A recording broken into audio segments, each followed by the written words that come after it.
En ce qui concerne les mesures, les tailles du dirigeable, il a une longueur de 75 mètres, avec quoi il a 2 mètres de plus qu'un Airbus 380. L'hélice a un diamètre de 2,70 m. C'est un moteur américain de 5,9 litres de cylindrée et qui a 200 chevaux. Ça nous permet de faire une vitesse de croisière de maximum 125 km/h. Vous me suivez? L'endurance de l'appareil, c'est au maximum aux alentours de 24 heures. Seulement, c'est difficile de trouver des pilotes qui veulent rester 24 heures en l'air. Ou alors, au point de vue distance, 900 km.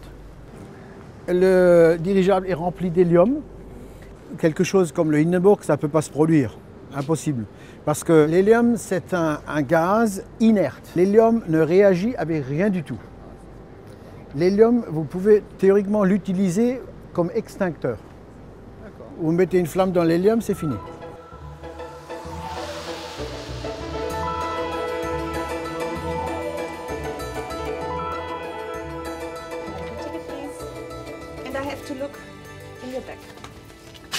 The big advantage of the Zeppelin NT is his safetiness compared to other airships in the market and also compared to the airships in history.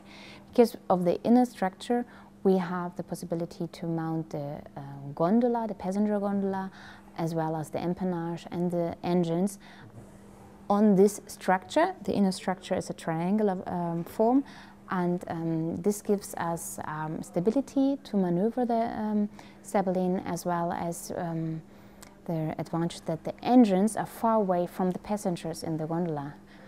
There's no noise and also no vibrations that is always caused by their engines. So they are far away above the passengers, and they have just a comfortable and a nice feeling sitting there and watching out the big windows. So very nice to fly and to relax inside. Thank you for your attention. I wish you a pleasant flight and much fun. Of course, for experienced pilots, that means they have to have a training first as a general pilot, then they have to collect experience in flight hours and to express it in numbers. So we look at for pilots who has at least 1,000 flight hours as a flight captain. That's the basic to be transferred to the operation as a Zeppelin pilot. And for this training we have as well specific requirements. So we call it in aviation and ground course a theoretical training, and then we do a training on the job in the airship for emergencies, abnormals, for normal operation, takeoff and landing, the whole bench we can talk about.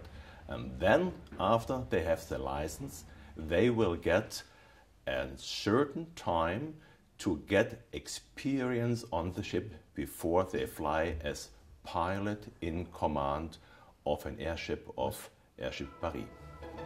Yeah.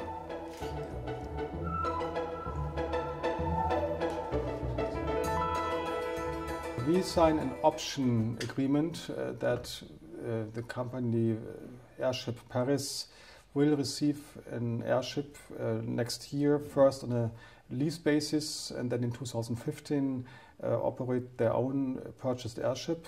The idea behind is that we want to work with this company for passenger and sponsorship partnerships. And we think Paris is a wonderful, maybe one of the best marketplaces in the world to operate a modern airship over Paris and offer to passengers wonderful sightseeing flights, offer to companies events that they can fly customers and partners, and have branding partners having their branding on the airship for advertising or special marketing. Lorsque j'ai rencontré Thomas Brandt, le PDG de Zeppelin la première fois, et que j'ai vu ce dirigeable, j'ai été fasciné par la taille de l'aéronef, j'ai trouvé ce côté magique et je me suis dit pourquoi ce dirigeable ne vole pas au-dessus de Paris. Donc les 2 premières années ont été consacrées à la possibilité, à l'étude de la possibilité de le faire voler autour de Paris, et on a fait de nombreuses études aussi bien en termes de sécurité qu'en termes aussi de commercialisation. Et aujourd'hui, on a trouvé un business model qui est intéressant et qui permet une évolution intéressante du dirigeable sur la région Île-de-France.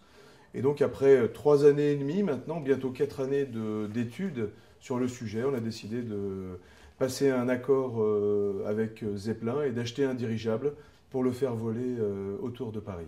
Les premiers vols sont prévus pour juillet 2013 et je pense que nous aurons dès le mois de septembre 2012 une petite campagne de vols inauguraux. Mon plus grand rêve, c'est de voir une flotte de 15 ou 20 dirigeables gros porteurs. Gros porteurs, ça veut dire par exemple capable de transporter 200-300 personnes, qui voleraient par exemple avec des moteurs électriques, donc sans aucune nuisance, ni sonore, ni sans consommation d'énergie fossile, et puis que ce soit au service de l'ensemble des Franciliens et que demain ça fonctionne exactement comme un moyen de transport type RER, mais en l'air avec en plus un paysage extraordinaire.